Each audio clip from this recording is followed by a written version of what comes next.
By the time the call came in, my hands still smelled like wet plywood and old paint. I'd spent the whole day helping a man in Cold Branch tear a rotten porch apart and put enough of it back together that nobody would go through it before winter. It was the kind of job that paid in cash and didn't ask questions. By a little after 9 p.m., my shirt had gone cold under my jacket, my lower back was tight, and I had sawdust stuck to the sweat at the base of my neck. I sat in my truck outside the duplex I'd been renting on the cheap engine off, listening to the metal tick as it cooled. Cold Branch was a small town near Welch, West Virginia, the kind of place people pass through without meaning to unless they'd been born there or had run out of better options somewhere else.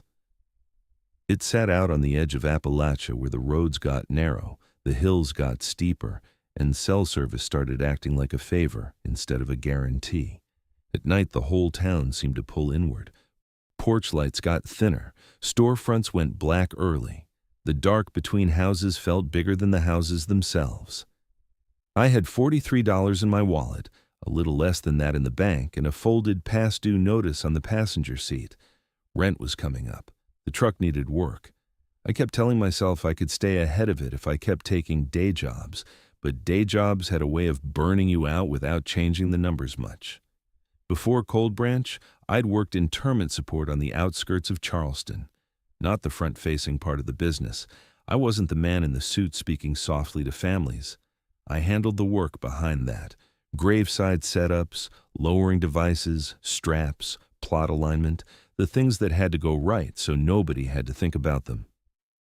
I'd been away from that line of work for a while, long enough that I'd stopped expecting to hear from anybody connected to it.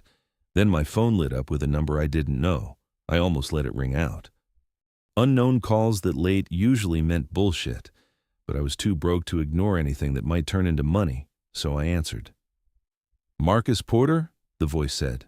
The man sounded older, dry, tired maybe, but not uncertain. "You worked interments before, right?" he asked. That got my attention. Most people said cemetery work or funeral work. Interments was what somebody said when they actually knew the trade. I sat up a little and looked out through the windshield at the dark street and the weak yellow pool from the lamp across from my place. "I need a man tonight, private ground, before dawn. Cash when it's done," he told me. He didn't explain, didn't try to sell it, just laid it out flat. "Where?" I asked. "Boone Ridge, outside Cold Branch," he said. That was enough to keep me on the line. If he'd named someplace an hour and a half away, I would have figured he had the wrong man. But Boone Ridge being outside Cold Branch meant this was local. It also meant he either knew where I was or had gotten my name from somebody who did. He gave me his name after that. Edwin Crow. It didn't ring any bells for me, but the way he said it told me he assumed I'd remember it by the end of the night.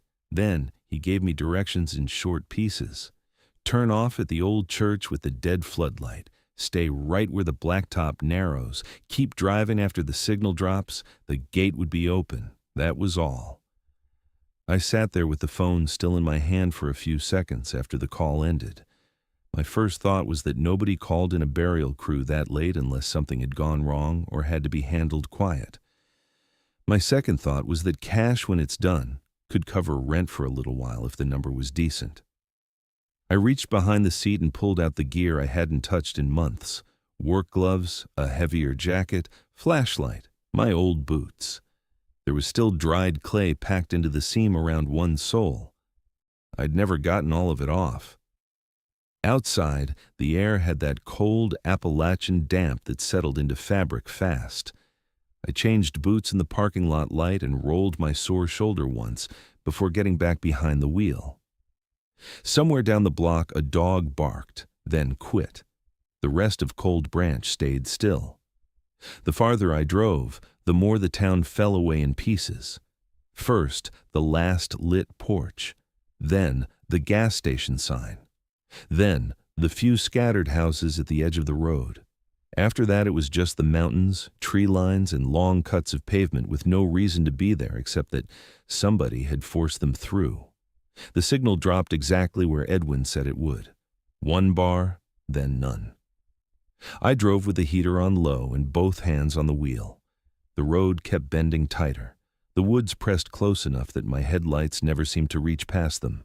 Branches flashed pale and then vanished.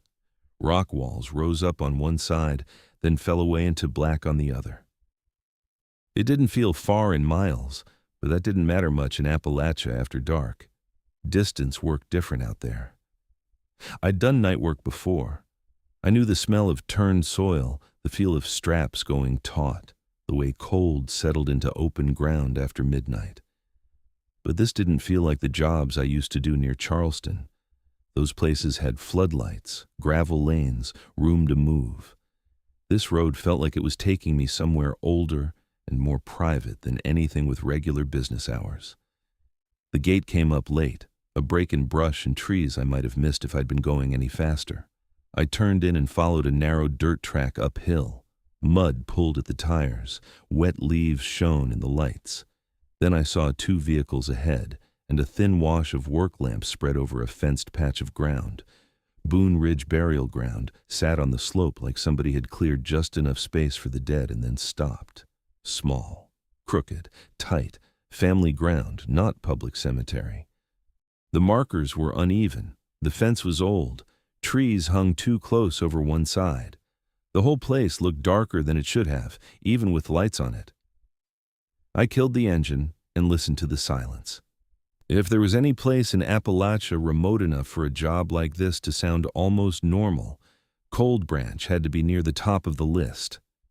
The first thing I noticed when I stepped out was the cold coming up from the ground instead of down from the air. That happens around open soil at night. Anybody who's done cemetery work knows it. The dirt breathes different once it's been cut. It holds the day badly and gives the dark back faster than the grass around it. The second thing I noticed was the smell. Wet leaves, old stone, fresh clay, and the faint chemical bite of worked metal from the lowering frame. That part at least felt familiar. A man was standing near the open rear door of a dark hearse with one hand in his coat pocket and the other hanging loose at his side. He was tall in the dry, spare way some older men get after years of physical work. Not frail, just pared down. The work light caught one side of his face and left the other in shadow. Deep lines around the mouth, gray in his hair, stillness that didn't look relaxed so much as economical. A second man was at the plot itself, crouched beside the lowering frame with his gloves on, tightening something by feel instead of sight. He had the kind of movements I trusted more than talk. No wasted motion, no performance. He checked the same point twice, then stood, wiped one glove over the other, and looked my way once without much interest. "Family left hours ago," Edwin said. "What's left is the work." His voice matched the phone, flat and controlled. No apology in it, no warmth either. Just a man naming the situation the way it was. That made sense. I'd done enough graveside work to know the service, and the burial were never really the same thing. Families left. Cars rolled away. Then whoever was left finished the part that actually put the box in the ground. Boone Ridge made the 3-man crew feel believable right away. It wasn't a public cemetery with broad lanes and floodlights and an office somewhere on the property. It was a family ground cut into a slope outside Cold Branch, fenced in with old iron and stone posts that looked older than the fence itself. There wasn't much room to turn a vehicle, and even less room to work around a grave once the gear was in place. Too many men out there would have just been extra elbows and boots in bad footing. 3 was enough if all 3 knew what they were doing. Edwin stepped aside a little, and I got a clearer look at the hearse and the path from it to the plot. The tires had already made dark ruts in the damp ground. Somebody had laid down narrow plywood runners over the worst of the mud, but they only covered part of the way. The open plot sat inside a rectangle of older stones and newer temporary markers, with the lowering device already straddling the grave. The frame looked older than what I'd used near Charleston, but still sound. Steel rails, crank housings, strap rollers. Simple hardware lasted longest if people kept up with it. "You still remember how to check a frame?" Edwin asked. I walked to the plot without answering first. That probably told him more than words would have. You don't start with the coffin, you start with what's supposed to take the weight. I crouched beside the frame and put my hand on one leg, then the next, feeling for shift. The metal was cold enough to bite through the glove. I checked whether all 4 feet were sitting clean and not rocking in the mud. Then, I looked at the rails from both ends to make sure nothing was sitting crooked enough to throw the descent off center. After that, I checked the rollers and straps. No fraying, no wet twist in the webbing, no grit packed where it could bind when the weight came on. Show me, he said. So I did. I touched each point as I went, not because he needed a lesson, but because men like Edwin wanted to see if you still had an order to your hands. I checked the spacing over the grave, then the ground at the corners, then the edge itself. The soil near the cut was darker than the surrounding earth and looked recently dressed. Whoever opened it had done clean work. The walls were straighter than I had expected for a family ground this old. The spoil pile was off to one side and mostly covered. Somebody here knew enough not to leave a sloppy hole. Plot's already open, Mitch said. That was the first time I heard him speak. His voice was low and rough, not unfriendly, just spare. He said it like a fact I was late to, not something he needed to explain. I looked into the grave only long enough to judge depth and wall condition. Too long staring into an open grave at night can get in your head even when nothing's wrong. I checked the alignment markers instead, then the path from hearse to frame again. Tight clearance, no room for mistakes, no room for anybody to drift into the way once the coffin came out. The cemetery jobs I'd worked outside Charleston had more room than this, wider lanes, better light, enough road nearby that the dark never felt complete. Boone Ridge felt compressed. The trees leaned close, and even the work light seemed to stop at the stones. Edwin watched me the whole time, not impatient, measuring. He wanted to know whether I still moved like a man who had done interments, or whether I was just another body desperate enough to say yes on the phone. He got his answer when I stepped back from the frame and looked once more at the corners before straightening up. Good, Edwin said. Then we don't waste time. That worked for me. I hadn't come out there to talk. I'd come because rent was due, my truck had started making a noise I couldn't afford to hear much longer, and there was a stack of ordinary problems back in Cold Branch that didn't care what kind of place Boone Ridge was. I needed the money, and not next week. Not after paperwork. That night. Still, standing there beside the open plot, I couldn't shake the feeling that this place was too tight, too old and too quiet, even for a private burial ground. The work itself was real. The frame was real. The straps were real. The grave was real. I knew all of that the second I put my hands on the equipment, but Boone Ridge already had the feel of the kind of place in Appalachia that did ordinary work in ways that were anything but ordinary. Edwin didn't hand me a sheet of paper. He didn't lean on the hearse and tell some long story about the land or the family or anything else a man might use to make himself sound important. He just started moving toward the work, and the rules came out of him the same way the rest of the job did, one piece at a time, right when the piece mattered. That was what made them sit wrong with me. If he'd listed them all at once, I probably would have written him off as one more old mountain man with his own set of work superstitions. I'd met plenty of those. Every trade has them. This didn't feel like that. Edwin opened the rear of the hearse the rest of the way and stood aside so Mitch and I could get in position. The coffin was already set for transfer, polished enough to catch the thin work light in long, dull streaks. I could smell fresh wood finish under the colder smells of damp soil and wet leaves. The tag was fixed near the foot end, pale against the dark handle hardware. My eyes went to it because that's what your eyes do. You check what you're carrying, who it belongs to, whether the paperwork and the box line up before the weight ever leaves the rollers. Once that box comes out, no one says the family name out loud till it's in the ground, Edwin said.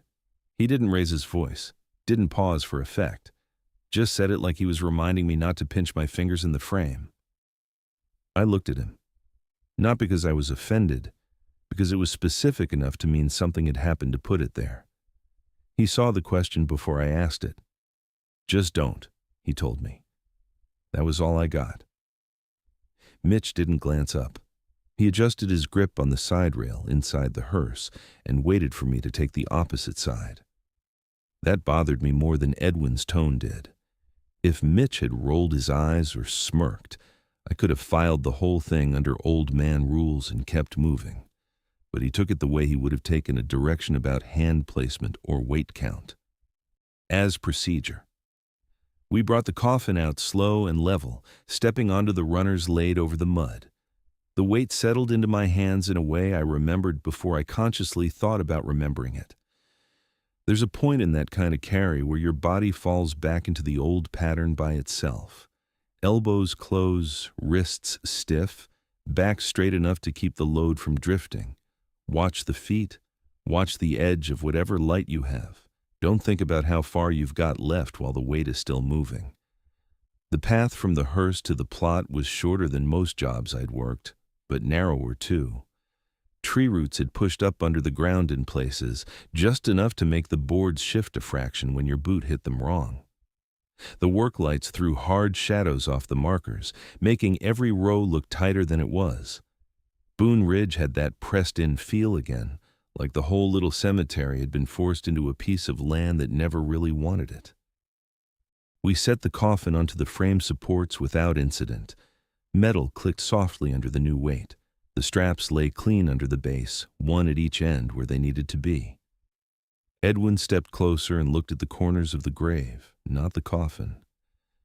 "If the ground drops, you step back. You wait for me to place you," Edwin said. He was looking at the dirt along the near edge, the part most likely to crumble under a man who trusted it too much. I knew what he meant the normal way. Soft ground around a fresh opening could turn on you fast, especially after cold rain or a bad dig. But the way he said, "place you," put a different shape on the sentence. Less safety instruction. More command. My eyes went to the lip of the grave. The cut was clean, but one side had a slightly darker line in the soil, almost like a seam running under the surface where the lantern glare didn't fully reach. Out of habit, I shifted one boot an inch, feeling for firmness before I committed my weight. "Not here," he said. That got my attention harder than the first rule had. He didn't say "not yet." Didn't say "watch your footing." Just those two words, flat enough to make it sound like whatever was true at other burial grounds didn't count inside the fence at Boone Ridge. I let the boot settle back where it was. Mitch was already crouched by the roller assembly, checking the lay of the straps again with gloved fingers. Same expression as before. None, really. He moved like a man who had heard all of this enough times that the words no longer took up room in his head. That gave the whole thing more weight than any story Edwin could have told. I looked past the plot while Edwin checked the path to the first shovel cover stacked off to one side. The rows of stones were uneven but orderly in the way old family grounds often are. Hand-cut markers, newer replacements, a couple of low stones almost sunk level with the earth. One row seemed to jog farther left than it should have, or maybe the work light was catching it wrong. I narrowed my eyes, trying to fix the count I'd made when I first drove in. "If you see one more stone than we had coming in, leave it alone," Edwin said. He said it without turning around. That put a tight feeling in the back of my neck I didn't care for. I hadn't said anything. Hadn't moved toward the row. I'd only looked. The fact that he knew exactly where my attention had gone made the whole place feel closer around me. I didn't answer. There wasn't much to say to something like that anyway. Either he was feeding me local nonsense one layer at a time, or he was telling me there were things in the cemetery he considered ordinary enough to account for ahead of time. Neither possibility improved the job. The next rule came when we took our positions at the straps. This part of an interment is where mistakes show themselves. Carrying gets you sore. Lowering gets people hurt. Once the frame takes the weight, everybody's hands matter. Too fast on one end and the coffin can't. Too much drag and the descent hangs. A bad stop can kick the whole balance sideways. Any man who's done enough of them knows that the cleanest-looking jobs can go bad in 1 second if one set of hands gets out of rhythm with the other two. Edwin took one side. Mitch took the other.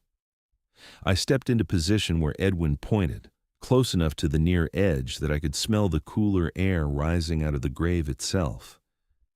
"If one of us tells you to stop lowering, you look at his hands first," Edwin said. That was the first rule that made me want to laugh, not because it was funny, but because it was too strange not to push against. I didn't laugh. I just looked at him and then at his hands resting on the strapline. In any normal job, if a man on the line tells you stop, you stop. You don't think about it. You don't verify his body like you're checking him against his own voice. You stop because weight is involved and half a second matters. Edwin kept his eyes on the coffin as he spoke, like he was telling me the weather. Then, before I could decide whether I was dealing with practical caution or a kind of madness built from repetition, he gave me the last one. "If you hear knocking from any grave other than this one, keep working," he said. There it was again. Same dry tone, same complete lack of explanation, no mention of why, no appeal to tradition. Just the rule. I stood there with my gloves on the strap, the steel of the frame cold against the side of my hand, and looked from Edwin to Mitch and back again. Mitch didn't react at all, not even a glance. He'd heard it before. Enough times, apparently, that it now belonged in the same category as don't foul the strap and keep the load even. That was what settled it for me. This didn't feel like superstition anymore. It felt like field protocol, the kind men build after the wrong thing happens enough times that nobody needs the reason explained twice. I could have walked then. I thought about it. I had enough of the shape of the night to know Boone Ridge was wrong in ways a burial ground shouldn't be. But rent was still due. My truck was still one bad sound away from costing me money I didn't have. And standing there in the cold with the straps under my hands, I believed one thing before I believed any other. The work itself was real. So I stayed where Edwin put me. And in my head, I marked those rules for what they were. The kind that only exist in some part of Appalachia that has grown used to paying for things it refuses to name. Once all three of us were in position, the job narrowed down the way graveside work always does. You stop thinking about the whole place and start thinking in small units. Strap tension, hand placement, whether your boot is set flat or half on soft ground, whether the frame is sitting true, whether the man across from you knows enough not to panic if the weight shifts an inch. Most of the work happens in places too small for fear to fit if you're doing it right. That was probably the only reason I didn't walk off then. Mitch was on the far side of the frame, with his hands already settled where they needed to be. Edwin stood closer to the foot end, not touching anything yet, just watching the coffin, the rollers, the corners of the grave, and the line of ground around it like he was reading something in it. I took the side he had placed me on and tightened my gloves once at the wrist. The leather on the right one had gone stiff in the cold. I could feel the old seam pressing at the base of my thumb. The work lights hummed faintly behind us. Beyond that, nothing. No road noise, no dogs, no insects. I'd worked plenty of night burials before, and quiet was part of the job, especially after the family had gone. But there was usually still something beyond the grave. A passing car on a distant road, a porch light down the hill, wind moving through trees. Boone Ridge had none of that. It felt sealed off. Mitch bent slightly, checking the strap lay one last time with 2 fingers. He looked up at me across the coffin. "You good?" Mitch asked. "For now," I said. That was the truth of it. I wasn't calm, and I wasn't gone either. I was in the middle place men in this kind of work spend a lot of time in, alert, sore, cold, and waiting for the next thing to either prove itself or not. Edwin gave a small nod toward the lines. We all tightened up a fraction. Not enough to lift, just enough to take the slack out and feel the weight before it moved. That first moment matters. The coffin tells you what kind of lowering you're about to have. Some settle clean, some drag a little, some carry a slight imbalance from the way they were loaded, and if you don't catch it early, you spend the whole descent correcting for it. This one sat heavier at the foot by a margin so small most people wouldn't notice it. I felt it through the strap and adjusted my grip without thinking. Old work coming back through the hands. Then I heard it. 3 knocks, not loud, not close to my ear, not from the open grave in front of us. 3 dull, spaced impacts from somewhere off to my left and farther back among the stones. Every part of my body recognized the shape of the sound before my brain caught up to it. It wasn't a branch tapping rock. It wasn't a loose frame part shifting under strain. It wasn't one of our boots hitting wood or steel. It sounded contained, hollowed a little by dirt, like something striking from inside a box you couldn't see. I turned my head on instinct. That's what you do in the trade. You locate the noise fast. You identify what moved, what slipped, what started to go wrong before the weight punishes somebody for being slow. I hadn't even made the decision. My neck had already started the motion when Edwin's voice cut in, low and sharp enough to stop it cold. "Keep your hands where they are," Edwin said. I stopped with my head only half turned and forced it back toward the frame. The strap bit deeper into my glove when I tightened down. Across from me, Mitch hadn't lifted his eyes at all. If he'd flinched, it was too small to read. For a second, none of us moved. The knocks didn't come again. I swallowed and listened harder than I wanted to. Nothing. Just the faint buzz of the work lamps and the blood beating in my ears harder than it should have.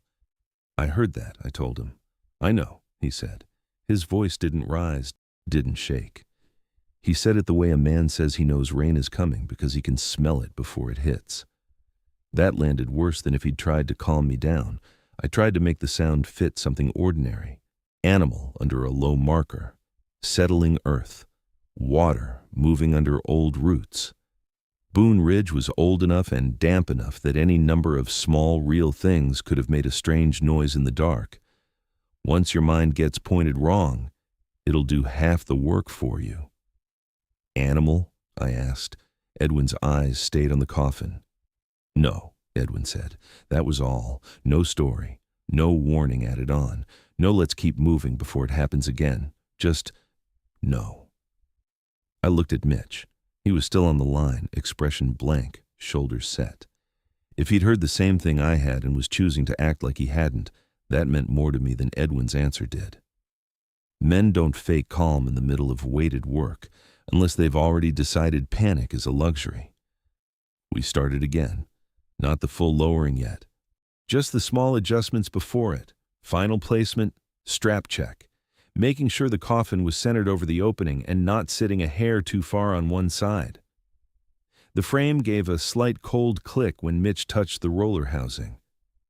I listened for another set of knocks and heard none, which somehow made the first 3 worse.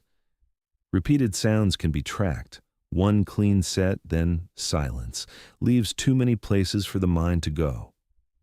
I kept my attention on the immediate things, the damp grit under my boot sole, the way the near edge of the grave looked firmer in the center than toward the top corner, the smell of fresh clay coming up cooler than the air above it, my own breathing sounding too present in that much quiet. That was when I noticed the marker. It wasn't dramatic, no whole new headstone rising from the earth in front of me. Nothing like that.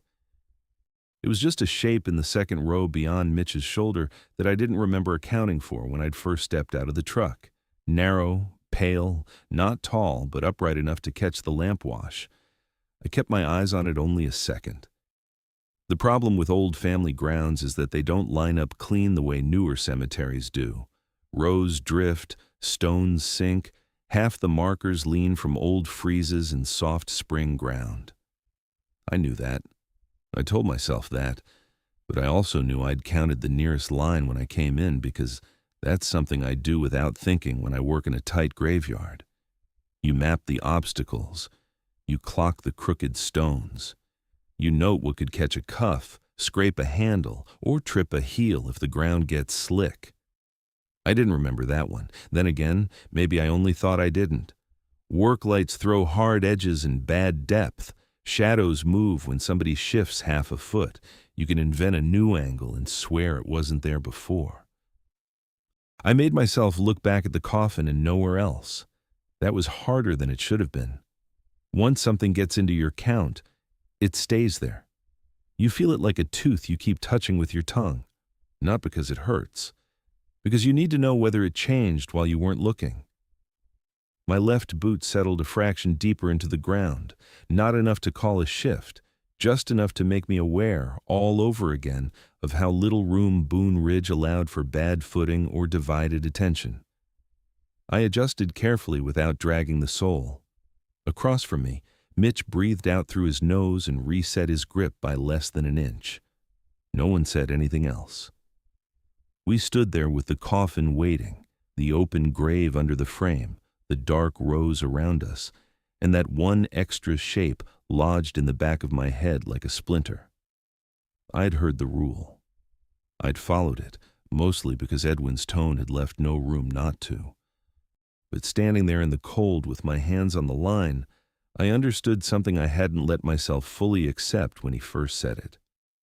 The rule about knocking wasn't some line used to scare new hires, and the worst part was Boone Ridge didn't need to do anything big to make me uneasy. 3 dull knocks from somewhere they should not have been, one shape in the row I couldn't account for, and the way 2 men treated both things like part of the job were enough to do it. We should have been lowering by then. That was what kept circling in my head. On any ordinary job, we would have had the coffin centered, the lines set, the last checks done, and the descent started before the cold could work its way through all 3 of us. Graveside work has a rhythm to it when everybody knows his part. It's not fast exactly, but it moves. You carry, set, confirm, lower, and get the box into the ground with as little delay as the conditions allow. The longer you stand around an open grave at night, the more your body starts noticing things it doesn't need to notice.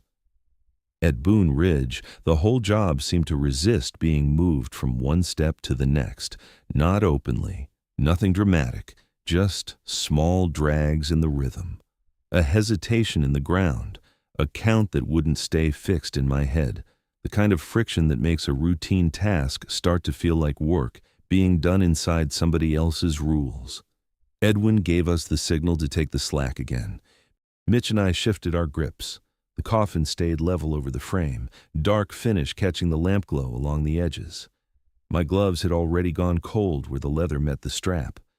The air down in the open plot smelled different from the air above it, wetter, more mineral, like the cut earth was still fresh enough to be giving something off. I looked down at the edge nearest my right boot. The line of dirt there had changed. Not much. If I hadn't been standing close enough to see the small details, I might have missed it.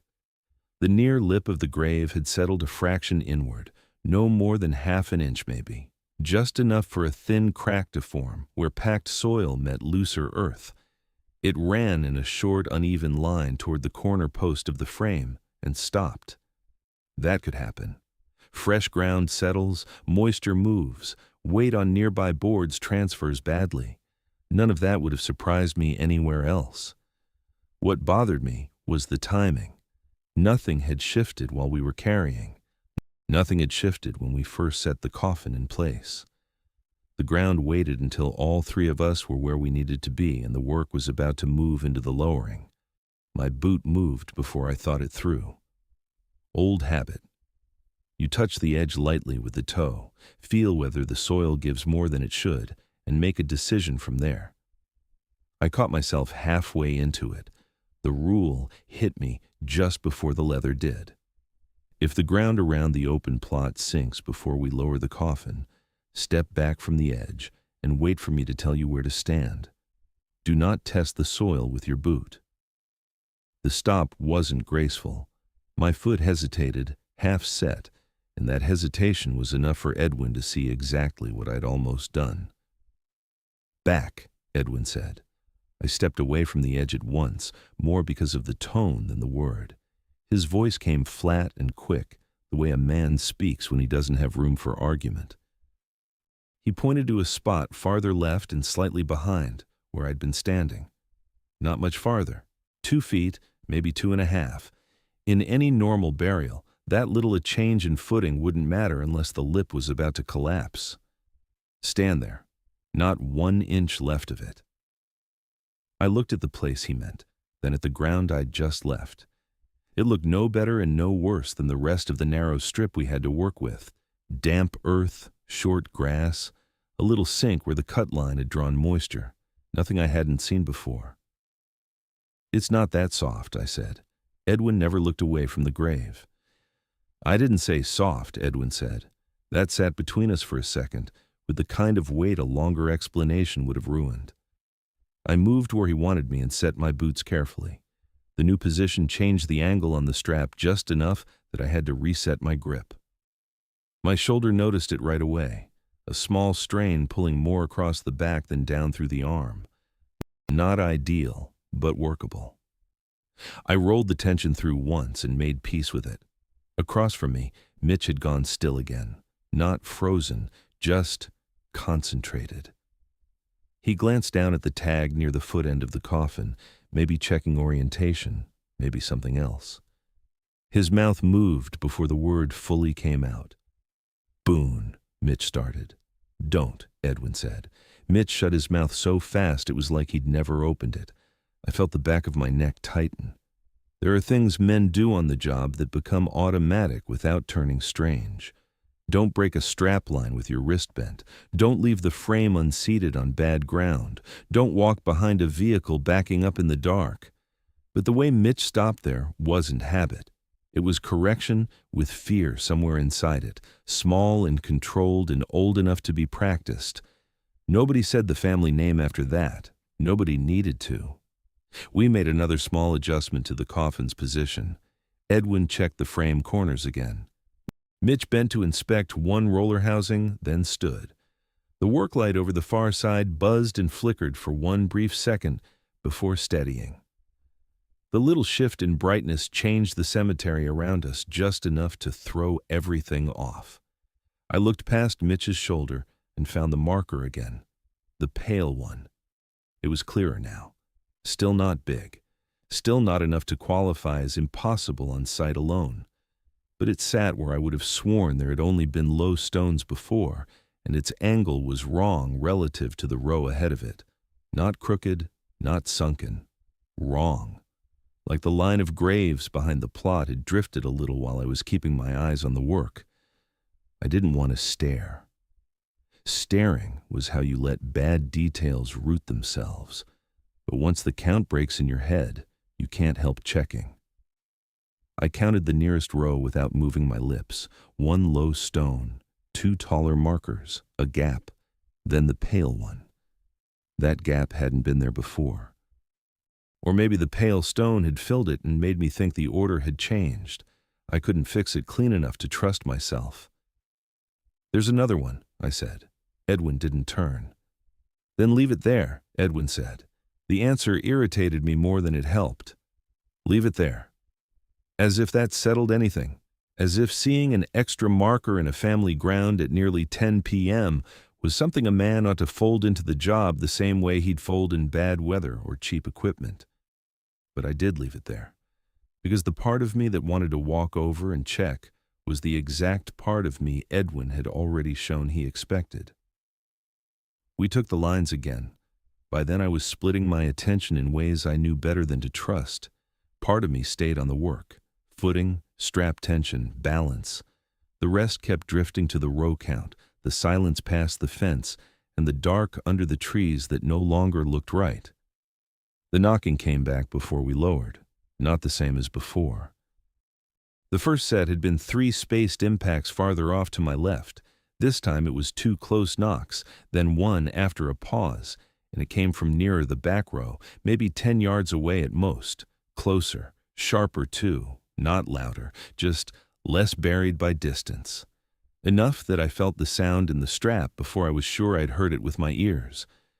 None of us moved. I didn't turn my head, not fully, not after the first time, but every muscle in my neck wanted to. My body kept trying to treat it like a work problem. Something slipped, something hit wood, something under load shifted where it shouldn't. Find it, fix it. That's what experience does for you in bad conditions. It narrows your attention to the solvable thing. The trouble at Boone Ridge was that the sound kept arriving in the exact shape of a solvable thing while belonging to nothing I could reach. Cold sweat started under my shirt, despite the temperature. Then I heard something smaller than the knocking. A voice. Not loud enough to call a word, not at first. Just a little thread of sound from somewhere behind and to the right, so faint I might have written it off as air moving through branches if it hadn't carried the shape of a mouth making language. Too human. Too close to human, anyway. The kind of half-heard sound that makes you want to turn immediately because your mind has already decided a person is standing where no person should be. I fixed my eyes on the coffin hardware instead. The brass near the handle reflected one strip of white light. The strap edge under my glove had a nick in the weave no larger than a grain of rice. The roller housing by the foot end showed a ring of old rust under fresh grease. Small, real details. Things I could name. Things that stayed where they were supposed to. The voice came again, still too small to make out, but closer to speech this time, a breath-carrying consonance. Mitch's eyes flicked up once toward the dark beyond me and then came back down so fast it barely counted as a glance. That scared me more than anything else so far. Mitch had the look of a man who had already done the math and found no answer worth speaking aloud. I breathed through my nose and held to the work. The cemetery around us no longer felt still. It felt arranged. The rows weren't moving where I could prove it, but they'd stopped feeling fixed. The ground under my boots had too much meaning in it. Every inch of where I stood seemed to matter beyond ordinary balance. Even the coffin, centered over the grave, had started to feel less like the object of the job and more like a piece being placed into an order that existed before we arrived. That thought should have sent me back to the truck. It didn't. Rent was still due. The truck still needed work. I still needed the cash Edwin had promised, and the oldest trap in hard labor is that once a job turns bad, it gets harder to leave because you've already paid for part of it with your body. My shoulder was tightening from the new angle. My hands had settled too deep into the straps. I was cold enough and committed enough that finishing still felt more practical than walking away into the trees with nothing but fear and a dead signal on my phone. So I stayed. And standing there in that narrow strip of worked ground with an extra marker in the row, knocks coming from the wrong graves, and a voice slipping through the dark where no one stood, I started to understand something I hadn't wanted to give shape to yet. Boone Ridge didn't just have something wrong with it. It was using names, position, and burial order like a language of its own. Edwin gave the signal with nothing more than a shift in his hands, and the lowering began. The straps tightened under my gloves. The coffin moved clean for the first second or two, quiet and controlled, exactly the way a good lowering should. The rollers turned with a soft, mechanical murmur. The brass-colored hardware along the coffin edge slipped lower against the line of the grave. My boots held. The angle Edwin had put me on still pulled wrong through my shoulder, but I could work with pain as long as pain stayed honest. Then a voice said one word out of the dark. Stop. It was Edwin's voice, not close, not far either, somewhere off to my right and a little beyond the row, placed in the dark where no one should have been standing. It came clear enough that my body reacted before my mind did. The line tightened in my hands as every instinct I'd built in that trade tried to obey the order. But Edwin's rule hit me at the same instant. If one of us tells you to stop lowering, you look at his hands first. If both hands are still on the straps, you do not stop. My eyes dropped to Edwin's hands. They were still on the line, tight, working. Don't stop, Edwin said. That voice came from in front of me where he actually stood, and hearing both versions of him in the same breath sent something cold straight through my chest. The line kept feeding. The coffin kept going down. My hands held because my body had already committed to the motion, and because if I'd let go on that beat, I would have thrown the whole descent off. Across from me, Mitch did the one thing none of us could afford. He looked, not far, not fully, just enough. His head turned toward the right-hand dark beyond the nearest row, toward whatever had spoken in Edwin's voice from a place where Edwin wasn't. He didn't let go, but the movement broke his rhythm. I felt it immediately through the system. One side of the descent checked for half a second, while mine and Edwin's kept feeding. The coffin canted no more than an inch. That inch was enough. "Jesus Christ," Mitch said. I heard it in his voice before I saw anything that explained it. Not panic exactly. Recognition. The kind that comes when a man sees something he hoped he hadn't really been hearing all night. "Eyes down," Edwin told him. Too late. Something moved along the ground line, beyond Mitch's side of the grave. I still can't tell you what shape it had because the moment refused to hold still long enough to become a clean image. Dark against dark. A piece of shadow lifting where there should have been only sloped earth and old stones. A break in the row that looked deeper than the rest of the night. Not a body climbing out, not a hand, nothing that simple. More like the dark itself had found a seam and opened it. Mitch jerked backward in reaction, and that was the second mistake. The first was looking. The second was taking his footing from where Edwin had put him. His boot hit ground that must have felt solid a second earlier. I heard the wet shearing sound before I understood what had given way. Not a full cave-in, not the whole lip collapsing. Just a sudden sloughing drop along the side beyond him where the soil line split and fell inward in a wedge. One leg went down to the knee and then farther as the earth under it vanished. The strap tore through his glove as his weight changed. The whole system hit us at once. The line snapped hard against my palm. The coffin lurched. My right shoulder lit up with a white bolt of pain as I took strain that had been meant for 3 men and suddenly belonged to 2.5, then 2. Edwin bore down on his side, and I did the same without thinking. If either of us had let go right then, the coffin would have dropped crooked into the grave or slammed side first into the wall. Mitch made one sound, short, choked off. Then he was gone from position. Not dead in front of us, not lying where I could point and say there. Gone from the line, gone from the edge. 1 second he was on the strap, half turned toward the row, and the next the place where his boots had been was broken earth and a dark opening that did not match the cut we were working over. "Mitch," I said. I leaned instinctively toward where he'd vanished, and the movement almost cost us the coffin. The load dipped on my side. My left hand compensated. My right took more of the drag than it should have. Leather burned hot against my palm despite the cold. "Keep your grip," Edwin said. There was no room in his voice for anything human, not cruelty, not calm, just command stripped to the bone. The line sawed deeper into my gloves. I tried to plant better, but the ground at my new angle gave me less leverage than I wanted. The coffin was hanging half lowered now, too far committed to bring back up clean and too unstable to let ride uncontrolled. My shoulder felt like a bolt had been driven through the joint. I set my teeth and fed line by inches, matching Edwin's side as closely as I could. I kept waiting to hear Mitch scrambling, coughing, cursing, anything that would put him back inside the world of ordinary bad accidents. Nothing came. The work lights buzzed. Dirt trickled somewhere off to the far side. That was all. A drop like that should have left signs I could read. A man slips, you hear him hit. Soil gives, you see where it goes. A body at the edge makes noise in the dark. Boone Ridge gave me none of it. The place had taken him out of the workflow and then swallowed the evidence faster than logic allowed.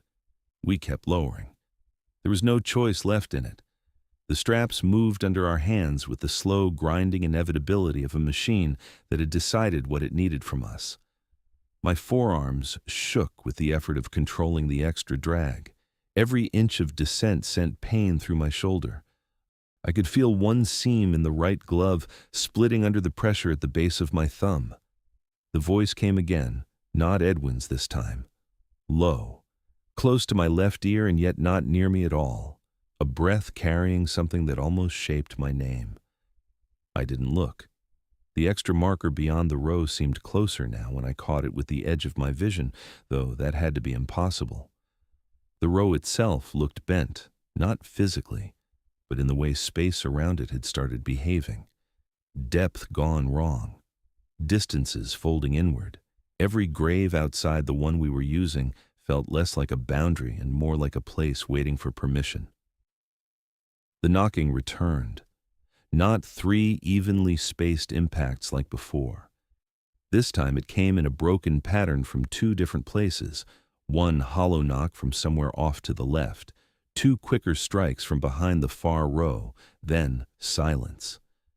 The sounds were closer than they had any right to be, as if what had been farther out in the cemetery earlier was inching its way toward the work with every beat of the lowering. My breathing turned rough in my own ears. I hated that. Breath is something you lose control of before the hands go, and once the hands go in graveside work, everything else follows. The coffin dropped another 6 inches, then another 4. The frame rollers murmured steadily. The sound should have calmed me. Machinery behaving normally is one of the few comforts a job like that gives you. Instead, it only sharpened the fact that the hardware was doing what it was built to do while the ground around it obeyed some other system entirely. I risked a glance toward where Mitch had disappeared. There was no body, no clear hole, just disturbed earth and a dark seam beyond the line of the grave that looked too narrow for a man and too deep for the amount of dirt missing. My eyes slid off it without resolving what they were seeing. "He's gone," I told him. My voice didn't sound like mine. It came out thin, stretched by effort and the cold. Edwin didn't spare the spot a look. His face had gone pale under the work light, not frightened but drained, as if he was spending strength faster than he could afford. "I know what's gone," Edwin said. "Hold the line." That answer did something final to me. Up until Mitch disappeared, I had still been making space in my head for explanations that could survive daylight, bad ground, bad light, a man slipping at the wrong second under bad conditions, a cemetery in Appalachia carrying too much local superstition for its own good. Nothing comforting, but things a rational mind could at least circle. That ended there. Because Edwin's answer was not the answer of a man dealing with an accident. It was the answer of a man confronting a cost he had expected to pay eventually and had only hoped wouldn't come due that night. We fed the coffin lower. At some point, the physical work became the only way I stayed sane. I reduced everything to tasks. Keep the box level. Match Edwin's speed. Don't let the line burn through the glove. Keep the shoulder from locking. Keep your boots where he placed them. Don't look at the rows. Don't answer the voice. Don't go searching for the missing man while the coffin is still in motion. The descent that should have taken less than a minute stretched into something longer. Time thinned under the strain. The dark behind the fence stayed fixed, but the sky above the trees had changed by a shade when I finally noticed it. Not light yet. Not close, but no longer the deep, full black it had been when we started. Dawn was out there somewhere beyond the ridges, still hidden, still coming. And for the first time since I'd driven through the gate, that mattered in a way money didn't. We were running out of night. By the time the coffin was low enough that the lines changed pitch in our hands, I understood the shape of the job we were really in. Boone Ridge wasn't just a bad place to work. It wasn't just old ground with rules and stories attached to it. It was a machine, and from that point on, it was using the living to finish something under the ground. By the time the coffin settled deep enough that the lines changed feel in my hands, I wanted out so badly I could taste it. Not just out of Boone Ridge, out of the work itself, out of the smell of fresh dirt and metal grease and the cold coming up from an open grave. Out of the exact angle my body was locked in, shoulder burning, palm torn under the glove, boots planted where Edwin had placed them like I no longer trusted myself to stand anywhere else. Mitch was gone. The dark had already spoken once in a man's voice. The rows beyond the plot no longer looked fixed in any way that meant anything. Every instinct I had left that wasn't tied to muscle memory was telling me to let go of the line, get in the truck, and drive until daylight made the whole thing look smaller. That was the old instinct too, the one I'd carried out of Charleston without naming it right. The last steady work I'd had before Cold Branch was outside the city, at a cemetery that sat near enough to a road and a church lot that you could hear traffic during services if the wind carried it. Cleaner than Boone Ridge, wider lanes, better equipment, more ordinary in every way that mattered. We'd had a late interment after bad weather, ground still wet from a cold rain that had stopped too close to dusk. I'd been on the line with another man whose name I still don't like saying even in my own head. Not because of ghosts, not because I think names bring people back, just because some names belong to the worst second of your life once they get tied to it. The footing had looked passable, not good, passable. The frame was sound, the straps were true. We were already committed to the lowering when one side of the ground shifted under him.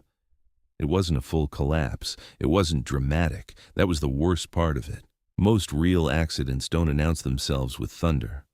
The soil gave way in a narrow break, his weight followed it, and the line changed in our hands too fast for any of us to get ahead of it clean. He didn't die. People always imagine the worst version when you say grave accident. Crushed, buried, neck snapped in the hole.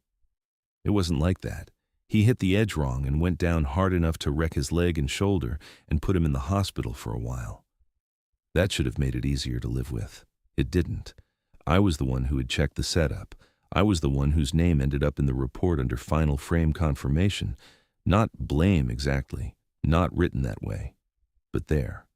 Attached, permanent in the only way workplace mistakes really are.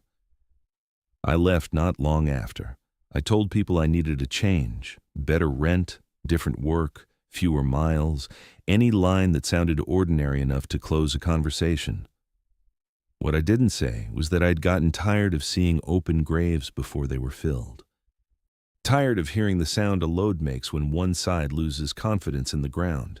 Tired of standing where a man can get hurt because everything looked stable until it wasn't. And now I was back in the exact shape of it, only worse. Not because the risk was the same, because the risk was no longer pretending to belong to the same world. The coffin was still suspended in the last controlled stage of the descent. Edwin had not looked toward where Mitch disappeared even once since it happened. That bothered me too. A man can force himself to keep working through pain, through fear even. But not looking at the place where another man just vanished meant Edwin had crossed some line of acceptance a long time before I got there. The sky beyond the trees had shifted another shade, still dark, still hours from anything you'd call morning in normal life. But the ridgeline was beginning to separate from the sky instead of merging into it. You learn to notice light that way when your work depends on whether you finish before the day changes around you. I pulled one careful breath and realized my whole body was shaking from the effort of staying controlled. "I'm done," I told Edwin. "We leave, right now." I didn't yell it. There wasn't enough air for yelling. It came out low and raw, dragged over pain. But I meant it. Every part of me that still answered to ordinary survival meant it. "You leave this half finished, it won't stay here," Edwin said. I stared at him. Under any sane set of conditions, that was the sentence where I would have called him crazy and walked. Not because I'm brave, because once a man starts talking like that in the middle of a job gone bad, the safest assumption is that fear has gotten into him too deep to be useful. But Boone Ridge had already taken away the comfort of sane assumptions. "What's that supposed to mean?" I asked. He finally looked at me then, not dramatic, not wild-eyed, just tired in a way I hadn't seen on him yet. It means you don't have enough road in these mountains, he said. That landed harder than I wanted it to. There are places in Appalachia where a road at night feels less like a way out and more like a narrow agreement between you and whatever fills the woods on both sides. I had driven enough of them to know that much. The thing was, Edwin didn't say it like a mountain man trying to sound mysterious. He said it like somebody talking about fuel range or weather turning over a pass. Matter of fact, measurable. If we left now, whatever had started inside Boone Ridge wouldn't stay put just because we crossed the gate. My right hand flexed against the strap without meaning to. Pain tore through the base of my thumb and all the way up the forearm. I looked down and saw the glove leather had split near the seam. Dark wetness showed under it where the line had burned through skin. Edwin saw me look. Then his eyes came back to my face, and something in his expression changed. Not recognition of me exactly, recognition of the shape I was making in the moment. "You've seen a drop before," Edwin said. I didn't answer. I didn't need to. My body had probably said enough already. The way I'd almost tested the soil, the way I kept watching the edge, the way the strain in my hands was doing more than just working the line. Men who've stood through one bad lowering never stand through the next one like rookies. There's too much memory in the muscles. "I figured," he said. For a second, the dark around us seemed to narrow down to just the grave, the coffin, and the distance between my hands and his. Everything else dropped away. The missing man, the extra marker, the voice in the dark, even the knocking. It all reduced to the oldest question a man can face on a job gone wrong. Do you run now and live with what follows, or do you stay and risk becoming part of it? That was the real cost Boone Ridge had found in me. Not my fear of the place, my fear of repeating the same failure in a bigger shape. I had already once been the man who stood in bad ground and let a job turn into an injury with my name attached to the aftermath. I'd already once walked away from the work because I couldn't bear what it felt like to be near an open grave after that. Boone Ridge had pressed directly on the bruise I'd carried all the way from outside Charleston and never managed to admit out loud. If I ran now, I knew exactly what I'd be doing. Not escaping. Repeating. And the worst part was that Edwin had finally made me believe something even uglier than the cemetery itself. If Boone Ridge was not finished with us, then the road out of Appalachia that night might not stay a real road for long. So I stayed where he had placed me, not because I trusted him, but because I trusted the alternative less. We kept the coffin moving because there was nothing else left to do that made sense. That was the ugliest part of the whole night. Once Mitch was gone and the line stayed in our hands, the job didn't stop being a job. It just changed into the kind of job no sane person would have agreed to if it had been described honestly at the start. The frame still had to be managed. The descent still had to stay even. The open grave still waited under the box like it had been waiting before any of the rest of it showed itself. The hardware didn't care what Boone Ridge really was. Steel only cared about weight, angle, and motion. So I matched Edwin's pace and kept lowering. The coffin was deep enough now that the top edge sat below my knees. The straps hissed softly through the rollers, one careful inch at a time. My right hand was wet inside the glove where the line had cut me. Every few seconds, the pain in my shoulder would flare hot, then settle back into a hard throb. I worked around it the same way I'd worked around pain on a dozen bad labor jobs before. Shorter breaths, smaller adjustments, keep the next movement clean. Don't think past the next one. But there was no keeping my mind off the place anymore. The extra marker in the row beyond Mitch's side looked more settled than it had before, as if it had always belonged there. The gap I thought I remembered around it no longer seemed clean in my head. The rows behind the plot had taken on that same pressed, waiting look, like they weren't fixed plots at all so much as positions in something larger I didn't understand yet. The knocking had gone quiet for the moment, which only made the silence around us feel more organized.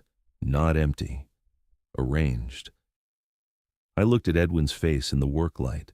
He was pale, his jaw tight enough to show under the skin, but his hands were steady. Too steady for a man who had just watched another man disappear into ground that shouldn't have opened the way it did. That was when I stopped trying to hold my questions back. "What is this place?" I asked. A burial ground," Edwin said. The answer came automatically, like he had been giving some version of it for years. "That's not what I asked." He fed another few inches of line before he answered again. The motion in his hands never changed. "No," he said. "It isn't." That was the first real truth he'd given me all night, and it made the dark beyond the work lights feel closer all at once. I kept my eyes on the straps because I didn't trust myself to look anywhere else and still keep the coffin level. The box was almost halfway down, too far committed now for any thought of hauling it back up without losing control of the whole thing. The voice from the dark came once more, too faint to shape into a word, but close enough to language that my skin tightened at the base of my neck. I ignored it, or tried to. The trick at that point was to keep my body inside the work while my head asked what it needed to ask. Those rules, what are they really for? I asked. The question had been waiting in me from the first time he told me not to say the family name. Now there wasn't any point pretending I could finish the job without hearing the answer. Edwin exhaled once through his nose. "To keep the wrong thing from following the right one down," Edwin said. I stared at him, not for long. Long enough to see that he wasn't trying to sound cryptic. Long enough to understand he had just said the most impossible thing of the night in the same tone a man might use to tell you not to foul the brake line on a trailer hitch. The strap slid another inch. Fresh cold rose out of the grave and up under my sleeves. Somewhere behind the second row, one single knock sounded and stopped. Edwin went on before I could speak. He didn't give me a myth, didn't name a spirit, didn't say devil, curse, haunting, or anything else a man reaches for when he wants to make ignorance sound traditional. What he gave me was procedure and consequence, laid out in the same stripped-down language he'd used for the job itself. Boone Ridge, he said, wasn't just a family cemetery. It was that on the surface. People had been buried there for generations, names on stones, family lines, private ground tucked into the Appalachian hills where the dead stayed with their own. But some of the plots inside the fence were older in function than the names above them. Not all. Some. The way he said it made me think nobody living knew the full count anymore. Anchor points was the closest thing he gave them. Locks worked, too. Places where pressure settled if the order held. Places where it moved if the order broke. That was why the interments that mattered had to be finished before dawn. Not because of religion, not because of old mountain fear of burying after daylight. Because the hours before first light were the only time the ground could still be made to accept the right weight in the right place without something under it trying to answer back. Every step of the work was part of that. Where the coffin stopped, when the lines checked, which side held more weight first, what name was spoken, and when. The family name was not just a label at Boone Ridge. Spoken too early, it gave the wrong place something to answer to. Not the dead in the box, the wrong place. That was how he put it. And after everything I had heard and seen, I knew better than to ask him to define wrong place like we were talking about a map. Stopping the lowering at the wrong moment did more than throw balance off. It gave whatever strain was moving under the cemetery time to shift. Let it transfer. Let it search for another point. Let it find a new way to line itself up under the work we were doing. That was why he'd made me look at his hands first. The voice wasn't trying to speak to us because it wanted conversation. It wanted interruption. It wanted the rhythm of the work broken at exactly the wrong second. The knocking from the other graves wasn't random either. Edwin called it pressure transfer. One plot taking strain for another. Something pushing under one point because it couldn't come straight through the one that was being used. I didn't fully understand that, but I understood enough. The sound had never really been from inside another grave in the way my fear first pictured it. It was the sound of whatever this was leaning against the buried structure of the place and finding resistance. That was somehow worse, because it meant the whole cemetery was part of it. The marker was easiest to understand once he started saying it out loud. Easy was the wrong word. Closest, maybe. If I saw one extra stone in a row, it meant the layout was being tested, pressed, adjusted. Not physically shoving marble up through the dirt where I could watch it happen, but trying to make room in the order of the place. A new point, a new alignment, a place for something else to sit. That's it, trying to make room, he told me. I looked toward the pale marker again before I could stop myself. It stood where it had stood before, narrow and washed by weak light, but now I understood why it made my stomach drop every time I noticed it. It was not just one more stone in a crowded family ground. It was evidence that Boone Ridge was not as fixed as it pretended to be. It stopped feeling haunted after that. Haunted was too simple a word for it. Boone Ridge felt like a place under strain, holding shape only as long as the work held with it. Whatever Boone Ridge was, it didn't feel personal. It felt procedural, not metal and gears. Work, repetition, men learning the hard way what kept the place from answering wrong, then handing that knowledge to the next set of hands. That was the part that hit me hardest. This wasn't religion. It was labor that had survived long enough to sound like ritual. Men had kept doing it because not doing it cost somebody. That was why Edwin sounded the way he did. Not reverent, not scared, worn down by repetition. He had probably stood where I was standing more than once, probably watched the ground test the work before, probably learned every rule the expensive way, if not through his own loss, then through someone else's. The pieces lined up in my head with a sick, cold clarity. The voice in the dark was not trying to frighten us for its own sake. It was trying to use us. The knocking was not a haunting trick. It was pressure hitting resistance in the wrong plots. The extra marker was not a vision. It was Boone Ridge trying to alter its own order. Mitch hadn't simply fallen into bad ground. He had broken rhythm at the exact point where the cemetery had been waiting for one of us to do it. And all of it turned on the same thing. Work, placement, timing, name, descent, order. We were not simply lowering a coffin into the earth. We were using the burial to pin something to the right place before dawn shifted the balance against us. The thought nearly made me lose the line. I tightened my grip, winced when the torn skin in my palm flared again, and forced myself back into the physical facts. The coffin was still descending, the frame still held. Edwin was still on the other side. The grave was still where it had been. Whatever Boone Ridge wanted, it had not taken those things from me yet. The rows behind the plot no longer looked like family ground. They looked like a system I had only just been allowed to notice. Until then, I had been thinking of Boone Ridge as a cemetery with something wrong in it. Now I understood the truth was worse. The place itself had been worked for years to keep that wrong thing pinned where it belonged. We weren't just lowering a coffin. We were keeping Boone Ridge from rewriting its own layout. By the time the coffin was low enough that the straps were almost done doing the hard part, Edwin was running out. I could feel it through the line. His side was still level, but the corrections came slower, and the sky above the trees had already gone to that deep iron gray that comes before first light. The knocking started again from different parts of the cemetery. Not loud, not frantic, slow, measured. One hollow knock from somewhere off to my left. Two from behind the row where the pale marker stood. Then another from somewhere closer than any of the others had been all night. The sounds were moving in, testing the place around us one point at a time. I kept my eyes on the straps. The extra marker was still there in the edge of my vision, and there might have been another shape farther back, lower and wider, but I refused to count. Boone Ridge wanted that. It wanted my attention off the work for one bad second. The voice came next, soft at first, then clearer. My own name, carried out of the dark in a voice that sounded close enough to be standing at my shoulder. Something said my name from the dark, but I kept my eyes on the straps.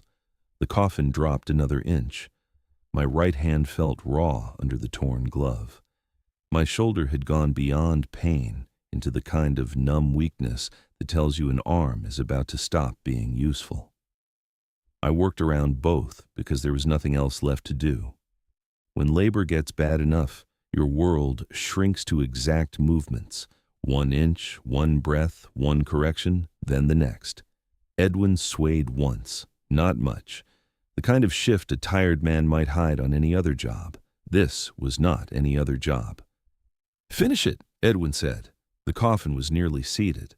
The last inches mattered most now. Anyone who's done graveside work knows that. A bad finish can ruin a lowering that looked clean all the way down. Once the box is close to bottom, you don't fight the whole weight anymore. You feel for the transfer. You let it settle in the right place without striking, without hanging, without twisting. I looked at Edwin then. His face had gone gray in the work light. Mud streaked one side of his pant leg. He was still on the line, but not by much. The dark beyond him had gone flat and depthless, the same wrong black I'd seen near where Mitch disappeared. "I'm not leaving you," I told him. It came out rougher than I meant it to. "You are if you want a road left to leave on," he said. There it was again. Same cold warning. Not a line meant to sound mysterious. A fact. The way a man might tell you a bridge won't hold another truck if you take it at full load. The knocking drew closer. The pale marker seemed to lean, though I couldn't tell if it really had or if the ground around it was changing line again. My name came once more from somewhere behind me, too low and too close. I didn't turn. The coffin dropped another inch, then another. The dark beyond Edwin's side deepened in a way I recognized before I understood. Not a body moving, not a hole opening. Just the same wrongness that had taken Mitch reaching the place where Edwin stood. His eyes cut toward it once, then back to the coffin. "No," he said. "You finish the box." That was answer enough. So I did. I stopped thinking about Edwin, about Mitch, about the voices, about anything outside the line in my hands and the coffin going down in the right rhythm before first light. I reduced the world to work. 1 inch, pause, another inch, tiny correction at the wrist. The box settled with the softest contact I had ever felt through a strap. Not a drop, not a strike, a settling. Weight transferred, tension changed. The coffin was down. The knocking stopped, not faded, stopped. The silence after that was so complete, it made the work lights sound louder than they had all night. I let the tension out in stages, slow and clean, exactly the way I'd been taught years before. Even then, especially then. The straps loosened. The rollers gave back their last bit of resistance. My right hand almost failed when the load left it. I looked up. Edwin was no longer where he had been standing. No shout, no clear fall, no body to point at, just broken mud near the edge of his side and a dark smear in the ground line that looked wrong for the shape a man should leave. Clean, heavy, final. I stood there breathing through my teeth, waiting for panic. What came instead was the numb practical state that follows after a body has spent too much on survival to afford much feeling. The first coverboard was leaning where Edwin had left it. I used it. Hands shaking, shoulder barely answering, I set the initial cover the way the job required. Not full closure, just enough. Enough to finish the procedure, enough to leave Boone Ridge in the state it was supposed to be in before dawn crossed the ridge.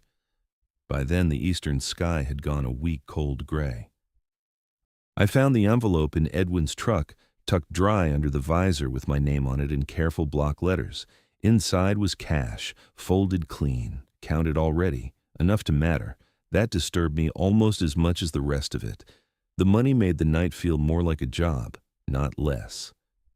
I got in my truck with mud on my boots and blood drying inside my glove.